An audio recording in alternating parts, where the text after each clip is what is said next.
പുതിയ വീഡിയോയിലേക്ക് എല്ലാ കൂട്ടുകാർക്കും സ്വാഗതം. ഇനി ഞാൻ നിങ്ങളുമായി പങ്കുവെക്കുന്ന അപ്ഡേറ്റ് ഇന്ന് കഴിഞ്ഞ റോ എപ്പിസോഡിൻ്റെ റിവ്യൂ ആണ്. അപ്പോൾ റിവ്യൂയിലേക്ക് കടക്കുന്നതിന് മുൻപ് നിങ്ങളുമായി പങ്കുവെക്കാനുള്ള ചെറിയൊരു അപ്ഡേറ്റ്. അടുത്ത ആഴ്ചത്തെ റോ എപ്പിസോഡിൻ്റെ സമയത്തിൽ വലിയ വ്യത്യാസമുണ്ട്. പുലർച്ചെ 3:30 മുതലായിരിക്കും അടുത്ത ചൊവ്വാഴ്ച നടക്കാൻ പോകുന്ന റോ എപ്പിസോഡ് ലൈവായിട്ട് നമുക്ക് കാണാൻ സാധിക്കുക.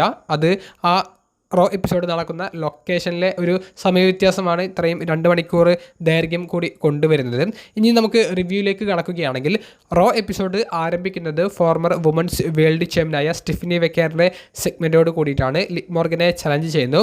അങ്ങോട്ടേക്ക് ലിവ് മോർഗനും ജഡ്ജ്മെൻറ്റ് ഡേയിലെ നിലവിലെ വുമൻസ് ഇന്റർ കോണ്ടിനെൻ്റൽ ചാമ്പ്യനായ റഗൽ റോഡ്രിഗസും റോക്സിനി പെരസും വരുന്നു. അങ്ങനെ സ്റ്റെഫനി വെക്കേർ ധൈര്യമുണ്ടെങ്കിൽ റിംഗിൽ വന്നിട്ട് സംസാരിക്കാൻ ആവശ്യപ്പെടുന്നു. ഇവരുടെ വരവ് ഒരു ഫൈറ്റിലേക്കാണ് നയിക്കപ്പെടുന്നത്. അവസാനം ബെക്കി ലഞ്ചും അതിൽ ജോയിൻ ചെയ്യുന്നു.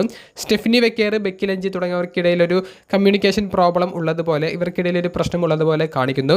ഇത് ജഡ്ജ്മെൻറ്റ് ടീം ഒരു മുതലെടുപ്പ് നടത്തുന്നു. അങ്ങനെ സ്റ്റെഫനി വെക്കേറിനെയും ബെക്കി ലഞ്ചിനെയും ആക്രമിച്ച് ജഡ്ജ്മെൻറ്റ് ടീം സ്റ്റാൻഡിംഗ് ടോൾ എന്നുള്ള രീതിയിലാണ് ആദ്യത്തെ ഓപ്പണിംഗ് സെഗ്മെൻറ്റ് ഇന്നത്തെ റോ എപ്പിസോഡിൽ അവസാനിക്കുന്നത്. റോ എപ്പിസോഡിൽ പിന്നീട് നമുക്ക് കാണാൻ സാധിച്ച ബാക്ക് സ്റ്റേജ് സെഗ്മെൻറ്റ് ഊസോസ് സോളോസിക്കോവയെ ഇൻവൈറ്റ് ചെയ്യുന്നു. ഊസോസ് അവരെ കൊണ്ട് കളിയാക്കാൻ പറ്റുന്നതിൻ്റെ മാക്സിമം സോളോസിക്കോവയെ ഇറിറ്റേറ്റ് ചെയ്യുന്നുണ്ട്, കളിയാക്കുന്നുണ്ട്. അങ്ങനെ സോളോസിക്കോവയെ ആ ഒരു ഗൺ ഷോട്ട് ചെയ്യുന്ന ഒരു സൈനയ്ക്ക് കാണിച്ച് ജെ ഊസോ മാക്സിമം കളിയാക്കുന്നുണ്ട്. അങ്ങനെ ഇവർ ബ്ലക്ക്ലൈൻ്റെ ലോക്കർ റൂമിലേക്കാണ് നടന്നു വരുന്നത്. അവിടെ LA നൈറ്റ് ഇരിക്കുന്നുണ്ടായിരുന്നു. അപ്പോൾ LA നൈറ്റ് സോളോസിക്കോവയുടെ നിലവിലെ സ്ഥിതി കണ്ടിട്ട് ഞെട്ടുന്ന ഒരു മുഖഭാവമാണ് നമുക്ക് കാണാൻ സാധിക്കുന്നത്. അപ്പോൾ ജെ ഊസോ ഇതിനിടയിൽ കയറി നിന്നുകൊണ്ട് ഇവിടെ എന്താണ് നടക്കുന്നത് എന്ന് LA നൈറ്റിനും സോളോസിക്കോവയ്ക്കും അറിയാം. അപ്പോൾ ട്രൈബൽ ചീഫ് നിനക്ക് വേണ്ടി കാത്തിരിക്കുകയാണ് എന്ന് പറഞ്ഞ് സോളോസിക്കോവയെ ബ്ലക്ക്ലൈൻ്റെ ലോക്കർ റൂമിലേക്ക് ഊസോസ് കൊണ്ടുപോകുന്നതാണ് നമുക്ക് കാണാൻ സാധിച്ചത്. LA നൈറ്റ് ഒരു കൺഫ്യൂഷൻ അടിച്ച പോലെ ഉള്ളൊരു മുഖഭാവത്തോടു കൂടി ആ ഒരു സെഗ്മെൻറ്റ് ക്ലോസ് ആകുന്നു. റോ എപ്പിസോഡിലെ ആദ്യത്തെ മത്സരമായി നടന്നിട്ടുണ്ടായിരുന്നത് ഒരു ഇൻ പ്രൊമോട്ട് മാച്ചാണ്. അതായത് പ്രത്യേകിച്ച് പ്രൊമോഷനൊന്നും കൊടുക്കാതെ പെട്ടെന്ന് നടന്നിട്ടുണ്ടായിരുന്ന ഒരു മാച്ച്. ജിവോൺ എവൻസും JD മെക്ഡൊണയും തമ്മിലുള്ള മാച്ച്. ഈ ഡൊമിനിക് JD മെക്ഡൊണ തുടങ്ങിയവരുടെ സെഗ്മെൻറ്റിനെ ഇൻട്രപ്റ്റ് ചെയ്തു വന്ന ജിവോൺ എവൻസ് ബിഗ് കാസിനെ വെല്ലുവിളിക്കുന്നു. JD മെക്ഡൊണ ജിവോൺ എവൻസിനെ കളിയാക്കുന്നത്. തുടർന്നാണ് ഇവർക്കിടയിലൊരു മത്സരം വരുന്നത്. നല്ല മത്സരമായിരുന്നു. JD മെക്ഡൊണയും ജിവോൺ എവൻസും നല്ലൊരു ക്വാളിറ്റി പെർഫോമൻസ് കാഴ്ചവെച്ചു. നമുക്കെല്ലാം പ്രൊഡിക്റ്റ് ചെയ്യാൻ പറ്റുന്ന പോലെ തന്നെ ജിവോൺ എവൻസ് പിൻഫോളിലൂടെ ആ താരത്തിൻ്റെ OG കട്ടർന്ന ഫിനിഷർ പ്രയോഗിച്ച് JD മെക്ഡൊണയെ പരാജയപ്പെടുത്തി. മത്സരം കഴിഞ്ഞ ഉടനെ തന്നെ ഒരു തവണ കൂടി ബിഗ് കാസ് പിറകിലൂടെ വന്ന് ജിവോൺ എവൻസിനെ ആക്രമിക്കുന്നു. അങ്ങനെ അദ്ദേഹത്തിൻ്റെ സബ്മിഷൻ വിത്തുള്ള ഒരു ഫിനിഷർ, ആ ഒരു ഫിനിഷർ അടിച്ചിട്ട് ബിഗ് കാസ് പതിവ് പോലെ ബാക്ക് സ്റ്റേജിലേക്ക് പോകുന്ന ഒരു സമയത്ത് മൈക്കെടുത്തുകൊണ്ട് വേദന കൊണ്ട് പുളയുന്ന ജിവോൺ എവൻസ് ഒരിക്കൽ കൂടി ബിഗ് കാസിനെ റിങ്ങിലേക്ക് ക്ഷണിക്കുന്നു. എന്നാൽ ഇത്തവണ ബിഗ് കാസ് റിങ്ങിലേക്ക് കയറുന്നതിന് മുൻപേ ജിവോൺ എവൻസ് ബിഗ് കാസിനെ ആക്രമിക്കുന്നു. അതിലൂടെ ഒരു ആധിപത്യം നേടാൻ വേണ്ടി ശ്രമിക്കുന്നു. പക്ഷേ ഡൊമിനിക് മെയ്സ്റ്റിരിയോ ജിവോൺ എവൻസിന് ആ കോർണർ പോസ്റ്റിലേക്ക് LED പോസ്റ്റിലേക്ക് തള്ളിയിട്ടുകൊണ്ട് ബിഗ് കാസിന് കൂടുതൽ അവസരം ജിവോൺ എവൻസിനെ ആക്രമിക്കാൻ വേണ്ടി സെറ്റ് ചെയ്ത് കൊടുക്കുന്നു. ബിഗ് കാസ് അതൊരു മാക്സിമം യൂട്ടിലൈസ് ചെയ്യുന്നു. പിന്നെയും ജിവോൺ എവൻസിനെ ആ ബാരിക്കേഡിലേക്കും LED ബാരിക്കേഡിലേക്കും ഒക്കെ ഇട്ട് മാക്സിമം ബ്രൂട്ടലായിട്ട് ജിവോൺ എവൻസിനെ ആക്രമിക്കുന്ന ഒരു മൊമെൻ്റൊക്കെയാണ് നമുക്ക് റിങ്ങിന് ഉള്ളിലും പുറത്തുമായിട്ട് കാണാൻ സാധിച്ചത്. ബിഗ് കാസ് സ്റ്റാൻഡിംഗ് ടോൾ എന്നുള്ളൊരു രീതിയിൽ ആ ഒരു സെഗ്മെൻറ്റും അവസാനിച്ചു. റോ എപ്പിസോഡിലെ രണ്ടാമത്തെ മത്സരമായി നമുക്ക് കാണാൻ സാധിച്ചത് റോമൻ റീൻസിൻ്റെ കൈവശമുള്ള വേൾഡ് ഹെവി വെയ്റ്റ് ചാമ്പ്യൻഷിപ്പിൻ്റെ പുതിയ നമ്പർ 1 കണ്ടൻഡറെ കണ്ടുപിടിക്കുന്ന ടൂർണമെൻറ്റിൻ്റെ ഭാഗമായിട്ടുള്ള ആദ്യ റൗണ്ടിലെ മൂന്നാമത്തെ മത്സരമാണ്. AAA ക്രൂസർ വെയ്റ്റ് ചാമ്പ്യനായ റേ ഫിനിക്സും AAAയിൽ നിന്ന് വരുന്ന എൽ ഫിസിക്കാൽ എന്ന് പറയുന്ന യങ് ടാലൻറ്റ് എന്നുള്ള ഒരു മത്സരം. നല്ല മത്സരമായിരുന്നു. നമുക്ക് പ്രതീക്ഷിച്ച പോലെ തന്നെ ഒരു ലൂച്ച റെസ്ലേഴ്സ് തമ്മിൽ ഏറ്റുമുട്ടുമ്പോൾ ലഭിക്കുന്ന ആ ഒരു ഹൈ ഫ്ലൈൻ തരത്തിലുള്ള മാച്ച് അത് തന്നെ നമുക്ക് ഇവിടെയും ലഭിച്ചു. പ്രഡിക്ഷൻസൊക്കെ ശരിവെക്കുന്ന രീതിയിൽ റേ ഫിനിക്സ് എൽ ഫിസിക്കാലിനെ പിൻഫോളിലൂടെ പരാജയപ്പെടുത്തിക്കൊണ്ട് അടുത്ത റൗണ്ടിലേക്ക് സെമി ഫൈനലിലേക്ക് യോഗ്യത നേടുന്നതാണ് കാണാൻ സാധിച്ചത്. റോ എപ്പിസോഡിൽ പിന്നീട് നമുക്ക് കാണാൻ സാധിച്ച ഒരു backstage interview segment Stephanie വെക്കേറിൻ്റെ ഒരു ഇൻ്റർവ്യൂ ആയിരുന്നു. സ്റ്റെഫനി വെക്കേർ അടുത്ത റോ എപ്പിസോഡിൽ റോക്സിനി പെരസിനെതിരെ ഒരു മത്സരം കളിക്കുന്നുണ്ട് എന്നും സ്റ്റെഫനി വെക്കേറിൻ്റെ റെസ്ൽമേനിയ 42 ശേഷമുള്ള ആദ്യത്തെ മത്സരമായതുകൊണ്ട് തന്നെ എങ്ങനെയാണ് ഈ ഒരു മത്സരത്തെ വീക്ഷിക്കുന്നത് എന്നും ചോദിക്കുന്നു. ജഡ്ജ്മെൻറ്റ് ഡേക്കെതിരെ പ്രത്യേകിച്ച് റോക്സിനി പെരസ് തനിക്കെതിരെ ചെയ്തതിനുള്ള തിരിച്ചടി കൊടുക്കാനുള്ള ഒരു സമയമായി എന്നുള്ളതാണ് സ്റ്റെഫനി വെക്കേർ വെക്കേർ പറയുന്നത്. അപ്പോൾ അങ്ങോട്ടേക്ക് ബെക്കി ലഞ്ച് ഒരിക്കൽ കൂടി ജോയിൻ ചെയ്യുന്നു. അപ്പോൾ ബെക്കി ലഞ്ചിൻ്റെ സഹായം ഇനി ആവശ്യമില്ല, ഒരിക്കലും തൻ്റെ കാര്യത്തിൽ ഇടപെടാൻ പാടില്ല എന്നുള്ളത് സ്റ്റെഫനി വെക്കേർ പറയുന്നു. അപ്പോൾ ബെക്കി ലഞ്ച് പറയുന്നത് വുമൻസ് വേൾഡ് ചാമ്പ്യൻഷിപ്പിന് സ്റ്റെഫനി വെക്കേർ പോകുന്ന കാലത്തോളം താനും ആ ഒരു ചാമ്പ്യൻഷിപ്പിൻ്റെ പിറകെ ഉണ്ടായിരിക്കും. തൻ്റെ ലക്ഷ്യം സ്റ്റെഫനി വെക്കേർ അല്ല, ചാമ്പ്യൻഷിപ്പ് ആണെന്ന് പറയുന്നു. കൂടാതെ ജഡ്ജ്മെൻ്റെ ടീമിനാണ് നമ്പേഴ്സ് അഡ്വാൻറ്റേജ്, നിനക്ക് ഒറ്റയ്ക്ക് പോരാടി നിൽക്കാൻ സാധിക്കില്ല എന്നും പറയുന്നു. അതൊരു സപ്പോർട്ട് പോലെയല്ല, കളിയാക്കുന്ന പോലെ വേണമെങ്കിൽ തൻ്റെ സഹായം സ്വീകരിക്കാം എന്നുള്ള രീതിയിലാണ് ബെക്കി ലഞ്ച് സംസാരിക്കുന്നത്. പക്ഷേ സ്റ്റെഫനി വെക്കേറിനാണെങ്കിൽ ഇപ്പോൾ ജഡ്ജിയുടെ ടീമായാലും ബെക്കി ലഞ്ച് ആയാലും ഒരേപോലെ ശത്രു അങ്ങനെ ഒരു നിലയിലാണ്, ഒരു കണ്ണിലാണ് സ്റ്റെഫനി വെക്കേർ കാണുന്നത്. എന്തായാലും അടുത്ത റോ എപ്പിസോഡിൽ റോക്സിനി പെരസിനെതിരെ സ്റ്റെഫനി വെക്കേർ മത്സരിക്കുന്നു എന്നുള്ളത് ഒഫീഷ്യലി കൺഫേം ചെയ്തിട്ടുണ്ട്. റോ എപ്പിസോഡിലെ മൂന്നാമത്തെ മത്സരമായി നമുക്ക് കാണാൻ സാധിച്ചത് സോൾ റൂക്ക വേഴ്സസ് ലൈറ വാൽക്കീരിയ തമ്മിലുള്ള മത്സരമാണ്.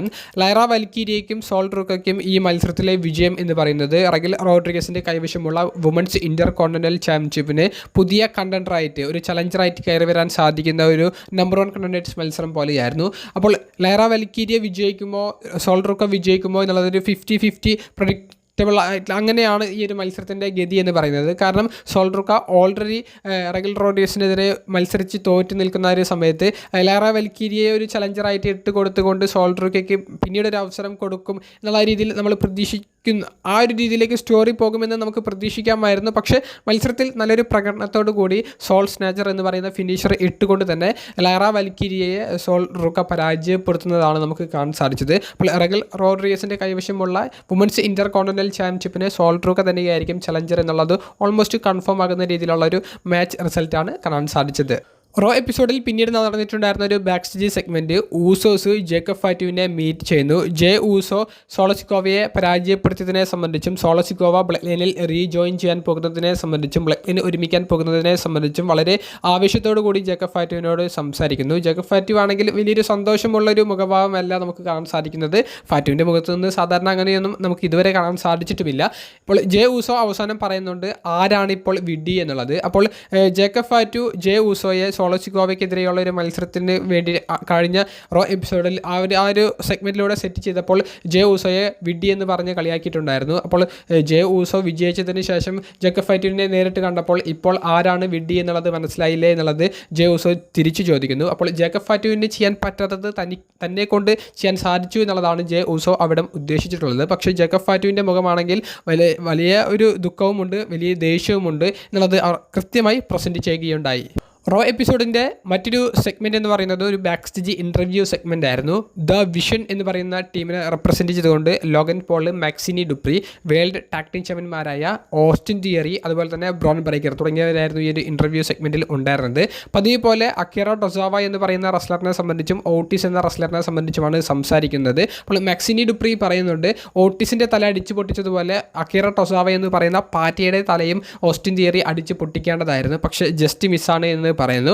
അപ്പോൾ ഓസ്റ്റിൻ തിയറി പറയുന്നത് ഈ അൽഫ അക്കാദമി ഞങ്ങളെ സംബന്ധിച്ചൊരു എതിരാളി അല്ല, പക്ഷേ ഞങ്ങൾക്കിപ്പോൾ അടുത്ത വലിയൊരു പ്രശ്നം വന്ന് നിൽക്കുന്നത് തന്നെ ജസ്റ്റ് ഒന്ന് തള്ളിയിട്ട ഒബാഫെമിയാണ്. പക്ഷേ തന്നേക്കാൾ കൂടുതൽ അതൊരു പ്രശ്നമായി എടുത്തിട്ടുള്ളത് തൻ്റെ സുഹൃത്തായ ചാമ്പ്യനായ ബ്രോൺ ബ്രേക്കർ ആണെന്ന് പറയുന്നു. അപ്പോൾ ബ്രോൺ ബ്രേക്കറിനോട് ഒബാഫെമിയെ കുറിച്ചിട്ടുള്ള അഭിപ്രായം ചോദിക്കുന്ന സമയത്ത് ഞാൻ എന്തിന് ഇവിടം വെച്ച് പറയണം, ഒബാഫെമിയുടെ മുഖത്ത് നോക്കി താൻ പറയാമെന്ന് പറഞ്ഞുകൊണ്ട് ബ്രോൺ ബ്രേക്കറിൻ്റെ ഒരു സെഗ്മെൻറ്റിലേക്കാണ് പിന്നീട് റോ എപ്പിസോഡ് നീങ്ങുന്നത്. അങ്ങനെ ബ്രോൺ ബ്രേക്കർ സെഗ്മെൻറ്റിൻ്റെ ഭാഗമായിട്ട് റിങ്ങിലേക്ക് വരുന്നു. റിങ്ങിലേക്ക് വന്നിട്ട് ഒബാഫെമിയെ അങ്ങോട്ടേക്ക് ചലഞ്ച് ചെയ്യുന്നു. അൺഎക്സ്പെക്റ്റഡ് ആയിട്ട് പോൾ ഹേമനാണ് അങ്ങോട്ടേക്ക് കയറുന്നത്. അദ്ദേഹത്തിൻ്റെ സ്വന്തസിദ്ധമായിട്ടുള്ള രീതിയിലുള്ള ഒരു ഇൻട്രൊഡക്ഷൻ, അദ്ദേഹം റിങ്ങിലേക്ക് വരുന്നു. റിങ്ങിലേക്ക് വന്നിട്ട് അപ്പോൾ ബ്രോൺ ബ്രേക്കർ ചോദിക്കുന്നുണ്ട് എന്തിനാണ് എങ്ങനെയാണ് കാര്യങ്ങൾ എന്നുള്ളത്.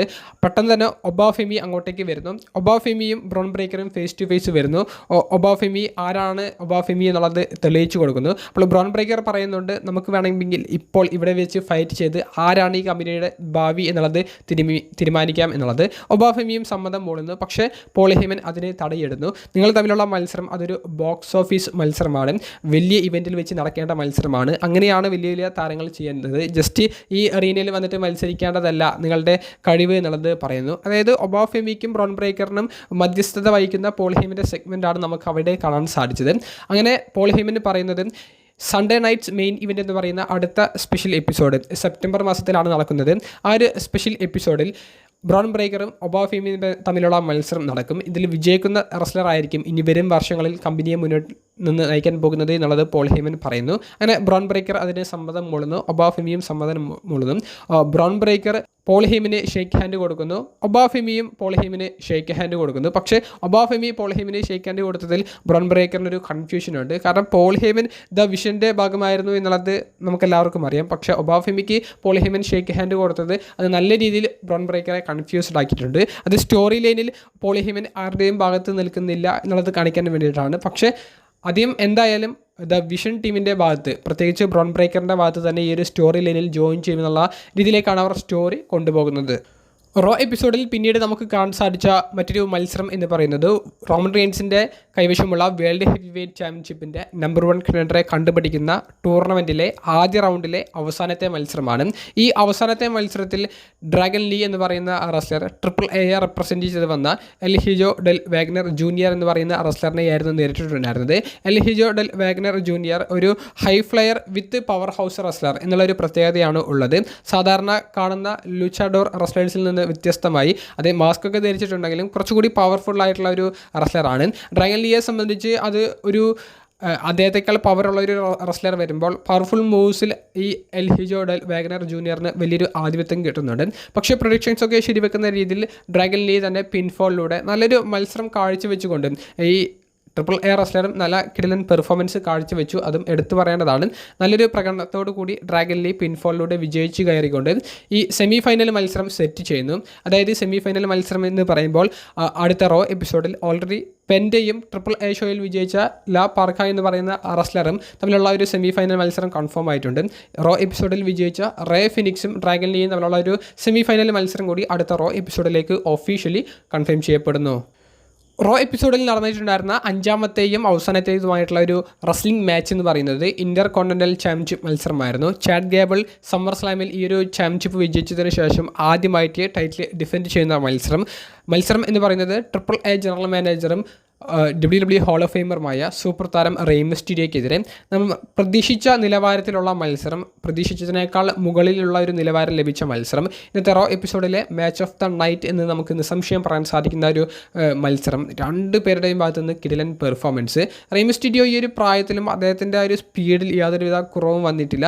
അദ്ദേഹത്തിൻ്റെ ആ 619 ഒക്കെ ചെയ്യാൻ വേണ്ടി അദ്ദേഹം എടുക്കുന്ന ഒരു എഫേർട്സ്, അവസാന നിമിഷങ്ങളിൽ 2 തവണ 619 ഒക്കെ കൊടുത്ത് ചാഡ് ഗേബിളിനെ അടിക്കുന്ന ഒരു മൊമെൻറ്റ്സ് ഒക്കെ വളരെ നല്ല രീതിയിൽ എക്സിക്യൂട്ട് ചെയ്തിട്ടുണ്ടായിരുന്നു. ചാഡ് ഗേബിൾ ഇപ്പോൾ മൈക്കിൾ കോൾ കമൻറ്റേറ്ററിലൂടെ പറഞ്ഞതുപോലെ തന്നെ പൗണ്ട് ടു പൗണ്ട് റെസ്ലർമാരിൽ ഏറ്റവും മികച്ച റെസ്ലറാണ് ചാഡ് ഗേബിൾ എന്നാണ്. അതായത് അദ്ദേഹത്തിനേക്കാൾ കരുത്തുള്ള ഒരു റെസ്ലർ വന്നാലും, അദ്ദേഹത്തിനേക്കാൾ ഇപ്പോൾ ഒരു ഹൈ ഫ്ലൈ തലത്തിലുള്ളൊരു റെസ്ലർ വന്നാലും, ലൈറ്റ് വെയിറ്റ് റെസ്ലർ വന്നാലും ചാഡ് ഗേബിളിൻ്റെ ഒരു പെർഫോമൻസിൻ്റെ ഒരു ലെവലുണ്ട്. ആർക്കെതിരെയും ഏത് തലത്തിലും അദ്ദേഹം പോരാടി നിൽക്കുമെന്നുള്ളത് അതിൽ യാതൊരുവിധ വ്യത്യാസവുമില്ല. ആ ഒരു രീതിയിലുള്ള ഒരു പെർഫോമൻസ് ആണ് ചാഡ് ഗേബിളിൻ്റെ ഭാഗത്തു നിന്ന് കാണാൻ സാധിച്ചത്. സബ്മിഷനിലൂടെ റെയ് മിസ്റ്റീരിയോയെ പരാജയപ്പെടുത്താനുള്ള സാധ്യതകൾ ഉണ്ടായിരുന്നു. പക്ഷേ റെയുടെ കൗണ്ടറും നമുക്ക് കാണാൻ സാധിച്ചു. പിൻഫോളിലൂടെ അത് വലിയൊരു ആധിപത്യം കിട്ടി ഫിനിഷറൊക്കെ അടിച്ച് ചാഡ് ഗേബിൾ വിജയിച്ചു എന്നുള്ളതല്ല. എന്നാലും പിൻഫോളിലൂടെ റെയ് മിസ്റ്റീരിയോയെ പരാജയപ്പെടുത്തിക്കൊണ്ട് ടൈറ്റിൽ റിട്ടേൺ ചെയ്യാൻ ചാഡ് ഗേബിളിന് സാധിച്ചു. അതിനുശേഷം റെയ് മിസ്റ്റീരിയോയെ കൈയൊക്കെ ഉയർത്തിപ്പിടിച്ചുകൊണ്ട് ഇവർ സുഹൃത്തുക്കളാണ് എന്നുള്ള നിലയിലുള്ള ഒരു മൊമെൻറ്റും കാണിച്ചിട്ടാണ് ഈ 5ാമത്തെ മത്സരം റോ എപ്പിസോഡ് അവസാനിക്കുന്നത്. റോ എപ്പിസോഡിൻ്റെ മെയിൻ ഇവൻറ്റിൽ നമുക്ക് കാണാൻ സാധിച്ച ഒരു സെഗ്മെൻറ്റ് ബ്ലഡ് ലൈൻ്റെ മെഗാ സെഗ്മെൻ്റ് ആയിരുന്നു. ബ്ലഡ് ലൈൻ്റെ സെഗ്മെൻറ്റിൻ്റെ ഭാഗമായിട്ട് ജേക്കബ് ഫാറ്റുവും വേൾഡ് ഹെവി വെയ്റ്റ് ചാമ്പ്യനുമായ റോമൻ റെയിൻസ് റിങ്ങിലേക്ക് വരുന്നു. അങ്ങനെ റോമൻ റെയിൻസ് വന്നിട്ട് ഊസോസിനോട് സോളോസിക്കോവയെ അങ്ങോട്ടേക്ക് കൊണ്ടുവരാൻ ആവശ്യപ്പെടുന്നു. അങ്ങനെ ഊസോസ്, സോളോസിക്കോവ തുടങ്ങിയവർ വരുന്നു. അപ്പോൾ സോളോസിക്കോവയോട് കഴിഞ്ഞ കുറച്ച് കാര്യങ്ങൾ നിന്നെ ഓർമ്മിപ്പിക്കാനുണ്ട് എന്ന് പറഞ്ഞുകൊണ്ട് നെറ്റ്ഫ്ലിക്സിൽ പ്രീമിയർ ചെയ്യപ്പെട്ട 2 വർഷങ്ങൾക്ക് മുൻപുള്ള ഒരു എപ്പിസോഡിൽ റോമൻ റെയിൻസ് ആ ട്രൈബൽ കോമ്പാക്റ്റ് മത്സരത്തിൽ സോളോസിക്കോവയെ പരാജയപ്പെടുത്തിയതിനെ സംബന്ധിച്ച് സംസാരിക്കുന്നു. അന്ന് നീ എന്നെ ട്രൈബൽ ചീഫായിട്ട് അംഗീകരിക്കേണ്ടതായിരുന്നു, അംഗീകരിച്ചിട്ടില്ല, അതുകൊണ്ട് തന്നെ നീ ഇപ്പോൾ അംഗീകരിക്കണം, നീ എന്തൊക്കെയാണ് അതിന് ശേഷം കാണിച്ചു കൂട്ടിയത് എന്നൊക്കെ പറഞ്ഞ് റോമൻ റെയിൻസ് നല്ല രീതിയിൽ നല്ല രൂക്ഷമായ വാക്കുകളിലൂടെ സോളോസിക്കോവയെ കടന്നാക്രമിക്കുന്നുണ്ട്. പക്ഷേ സോളോസിക്കോവയാണെങ്കിൽ ഒന്നും പറയുന്നില്ല. അവസാനം ഇതൊക്കെ പറഞ്ഞു നിൽക്കുന്ന ഒരു സമയത്ത് സോളോസിക്കോവയുടെ കണ്ണാട വാങ്ങിയിട്ട് റോമൻ റെയിൻസ് ചവിട്ടിപ്പൊട്ടിക്കുന്നു. സോളോസിക്കോവ എന്തിനാണ് ഇങ്ങനെ തുറച്ചു നോക്കുന്നത് എന്ന് ചോദിക്കുന്നു. അത് ജേക്കബ് ഫാറ്റുവിന് ഇഷ്ടപ്പെട്ടില്ല, സോളോസിക്കോവയുടെ നോട്ടം. തുടർന്ന് ജേക്കബ് ഫാറ്റു അദ്ദേഹത്തിൻ്റെ സൂപ്പർ കിക്കും ടോങ്ങൻ ഡെത്ത് ഗ്രിപ്പും ഉപയോഗിച്ചുകൊണ്ട് സോളോസിക്കോവയെ ആക്രമിക്കുന്നു. മതിയാക്കിക്കോളൂ എന്ന് പറഞ്ഞു. അങ്ങനെ ജേക്കബ് ഫാറ്റു റോമൻ റെയിൻസിൻ്റെ നിർദ്ദേശപ്രകാരം ആ ഒരു ആക്രമണം നിർത്തി. എന്നിട്ട് സോളോ സിക്കോവയോട് റോമൻ ആവശ്യപ്പെടുന്നത് തന്നെ എക്നോളജി ചെയ്യാൻ, തന്നെ ട്രൈബൽ ചീഫായിട്ട് എക്നോളജി ചെയ്തുകൊണ്ട് റീജോയിൻ ചെയ്യാനാണ്. പക്ഷേ അങ്ങോട്ടേക്ക് അൺഎക്സ്പെക്റ്റഡ് ആയിട്ട് LA Knight കയറി വരുന്നു. LA Knightനെ തടയാൻ വേണ്ടി ഊസോസ് ശ്രമിച്ചു, അവർക്ക് സാധിച്ചില്ല. എന്നാൽ ജേക്കബ് ഫാറ്റുവിന് ശ്രമിച്ചു, പക്ഷേ ഇതേ ജേക്കബ് ഫാറ്റുവിനെ റോമൻ റെയിൻസ് തടഞ്ഞു നിർത്തി. അതിനുശേഷം ജേക്കബ് ഫാറ്റു ഒരു അടി അവിടെ നിന്ന് ഇളകുന്നത് നമുക്ക് കാണാൻ സാധിച്ചില്ല. ആ ഒരു മൂലക്കിൽ ജേക്കബ് ഫാറ്റു നിന്നു. എന്നാൽ സൂപ്പർമാൻ പഞ്ച് കൊടുത്ത് LA Knightനെ ആക്രമിക്കാൻ സാധിച്ച റോമൻ റെയിൻസിന് പിന്നീട് അങ്ങോട്ട് അദ്ദേഹത്തിൻ്റെ കയ്യിൽ നിന്ന് കാര്യങ്ങൾ നഷ്ടപ്പെട്ടു പോകുന്നതാണ് നമുക്ക് കാണാൻ സാധിച്ചത്. സോളോ സിക്കോവയെ ഉപയോഗിച്ചുകൊണ്ട് സമോൻ സ്പൈക്ക് കൊടുത്ത് LA Knightനെ ആക്രമിക്കാം എന്ന് വിചാരിച്ച റോമൻ റെയിൻസിന് അവിടെ തെറ്റി. റോമൻ റെയിൻസിനെയായിരുന്നു സോളോ സിക്കോവ സമോൻ സ്പൈക്ക് കൊടുത്ത് ആക്രമിച്ചത്. സോളോ സിക്കോവയുടെ ഫേസ് ക്യാരക്ടർ മുന്നോട്ടേക്ക് പോകുമെന്നും ആ ഒരു ക്രൗഡ് സോളോ സിക്കോവയ്ക്ക് കൊടുക്കുന്ന ഒരു സപ്പോർട്ട് അനുസരിച്ച് സോളോ സിക്കോവയ്ക്ക് ഇനി അങ്ങോട്ട് ഗംഭീരമായിട്ടുള്ള ഒരു സ്റ്റോറി ലൈനുകളാണ് ഈ ബ്ലഡ് ലൈനിൻ്റെ ഭാഗത്തു നിന്ന് കിട്ടാൻ പോകുന്നത് എന്നുള്ളതും ഓൾമോസ്റ്റ് കൺഫേം ആയിട്ടുണ്ട്. അങ്ങനെ റോമൻ റെയിൻസിനെ സമോൻ സ്പൈക്ക് കൊടുത്ത് ആക്രമിച്ചതിൽ ഊസോസിന് വലിയൊരു ഞെട്ടലുണ്ടായിരുന്നു. അപ്പോഴും ഫാറ്റു ആണെങ്കിൽ പാറ പോലെ ഉറച്ചു നിൽക്കുന്നതുമാണ് നമുക്ക് കാണാൻ സാധിക്കുന്നത്. അപ്പോൾ എന്താണ് ചെയ്യേണ്ടത് എന്നുള്ളത് ഇവർക്ക് മനസ്സിലാകുന്നില്ല. അങ്ങനെ LA Knightഉം അതുപോലെ തന്നെ സോളോ സിക്കോവയും ഊസോസിനെ അടിക്കുന്നു. അതിനുശേഷം റോമൻ റെയിൻസിനെയും BFTയും സമോൻ സ്പൈക്കും കൊടുത്ത് ആക്രമിക്കുന്ന ഒരു മൊമെൻറ്റ്സും ഒക്കെ നമുക്ക് കാണാൻ സാധിച്ചു. അങ്ങനെ LA Knightഉം സോളോ സിക്കോവയും സ്റ്റാൻഡിങ് ടോൾ എന്നുള്ള രീതിയിലാണ് ആ ഒരു സെഗ്മെൻറ്റ് അവസാനിക്കുന്നത്. അപ്പോഴും ആ ഒരു മൂലയ്ക്ക് ജേക്കബ് ഫാറ്റു ഒന്നും ചെയ്യാതെ പാറ പോലെ ഉറച്ചു നിൽക്കുന്നു. റോമൻ റെയിൻസ് അദ്ദേഹത്തെ തടഞ്ഞതിലുള്ള ഒരു സങ്കടം, അതുപോലെ തന്നെ ഊസോസിന് മാലിയിട്ട് കൊണ്ട് റോമൻ റെയിൻസ് അംഗീകരിക്കുന്നുണ്ട്. ഊസോസ് ആണല്ലോ സോളോ സിക്കോവയെ, പ്രത്യേകിച്ച് ജെ ഊസോയാണല്ലോ സോളോ സിക്കോവയെ പരാജയപ്പെടുത്തിക്കൊണ്ട് ബ്ലഡിലേക്ക് റീജോയിപ്പിക്കാൻ വേണ്ടിയിട്ട് കൊണ്ടുവന്നത്. അപ്പോൾ അതിലുള്ള ഒരു അംഗീകാരം കൊടുക്കാൻ വേണ്ടിയിട്ടാണ് റോമൻ റെയിൻസ് ശ്രമിച്ചത്. പക്ഷേ അതൊന്നും ജേക്കബ് ഫാറ്റുവിന് ഇഷ്ടപ്പെടുന്നില്ല. കാരണം ജേക്കബ് ഫാറ്റു എടുത്തിട്ടുള്ള എഫേർട്ടുകൾക്ക് റോമൻ റെയിൻസ് വേണ്ട രീതിയിലുള്ള ഒരു അംഗീകാരം ഫാറ്റുവിന് കൊടുക്കുന്നില്ല. കൂടുതൽ അംഗീകാരം ജെ ഊസോയ്ക്കും ഊസോസിനുമാണ് കൊടുക്കുന്നത് എന്നുള്ളൊരു തോന്നൽ ജേക്കബ് ഫാറ്റുവിൻ്റെ മനസ്സിൽ വന്നിട്ടുണ്ടായിരുന്നു. അപ്പോൾ ഈ ഒരു സ്റ്റോറി ലൈൻ കൂടുതലും ഉപകാരപ്പെടുന്നത് സോളോ സിക്കോവയ്ക്കായിരിക്കും. സോളോ സിക്കോവയുടെ ഫേസ് ക്യാരക്ടറിനെ ബൂസ്റ്റ് ചെയ്യാൻ വേണ്ടി ഈ ഒരു സെഗ്മെൻറ്റ് വേറെ ലെവലിലേക്ക് കൊണ്ടുപോയിട്ടുണ്ട് എന്ന് തന്നെ പറയേണ്ടി വരും. ക്രൗഡ് ഇനി വരുന്ന സെഗ്മെൻറ്റ്സിൽ എന്തായാലും സോളോ സിക്കോവയ്ക്കും LA Knightനും ഗംഭീരമായിട്ടുള്ള ഒരു സപ്പോർട്ട് കൊടുക്കുമെന്നുള്ളത് ഉറപ്പായിട്ടുണ്ട്. റോമൻ റെയിൻസ് വില്ലൻ ആണ് എന്നുള്ളത് ഒരിക്കൽ കൂടി അടിവരയിടുന്നു. ഇതുവരെ റോമൻ റെയിൻസ് രണ്ടിൻ്റെയും മധ്യഭാഗത്തിലാണ് നിന്നത് എന്നുണ്ടെങ്കിൽ ഈ ഒരൊറ്റ സെഗ്മെൻറ്റോട് കൂടി റോമൻ റെയിൻസും വില്ലനാണ്. റോമൻ റെയിൻസിൻ്റെ വില്ലൻ കഥാപാത്രം അദ്ദേഹത്തെ വിട്ടുപോയിട്ടില്ല. അദ്ദേഹത്തിൻ്റെ ആ ഒരു ഒബ്സഷൻ അദ്ദേഹത്തെ വിട്ടുപോകുന്നില്ല. അദ്ദേഹം ട്രൈബൽ ചീഫാണ് എന്നുള്ള ഒരു പൊസിഷനിൽ തന്നെ തൻ്റെ സഹതാരങ്ങൾ തനിക്ക് അടിയിലാണ് എപ്പോഴും എന്നുള്ള ആ ഒരു പൊസിഷനിൽ തന്നെയാണ് അദ്ദേഹം കാര്യങ്ങളെ നോക്കി കാണുന്നത് എന്നുള്ളത് കൃത്യമായി അടിവരയിട്ട് പറയുന്ന ഒരു സ്റ്റോറിയും നമുക്കിവിടെ ഇന്നത്തെ റോ എപ്പിസോഡിലെ മെയിൻ ഇവൻറ്റിൽ കാണാൻ സാധിച്ചു. ഗംഭീരമായിട്ടുള്ളൊരു റോ എപ്പിസോഡായിരുന്നു. ലൈവ് കണ്ടവർക്ക് അതെന്തായാലും മാക്സിമം അത് ആസ്വദിക്കാൻ സാധിച്ചിട്ടുണ്ടാകുമെന്നാണ് എനിക്ക് തോന്നുന്നത്. നല്ലൊരു എപ്പിസോഡ്, ഗംഭീരമായിട്ടുള്ള സ്റ്റോറി ടെല്ലിങ്ങുള്ള, അതായത് ബ്ലഡ് ലൈൻ്റെ സെഗ്മെൻറ്റ് മാത്രമല്ല മൊത്തത്തിൽ ഗംഭീരമായിട്ടുള്ളൊരു എപ്പിസോഡ് എന്നുള്ളതാണ് എൻ്റെ ഒരു അഭിപ്രായം. നിങ്ങളുടെ അഭിപ്രായം കമൻറ്റ് ബോക്സിൽ രേഖപ്പെടുത്തുക. അപ്പോൾ അടുത്തൊരു വീഡിയോയുമായി കാണുന്നത് വരെ ബൈ.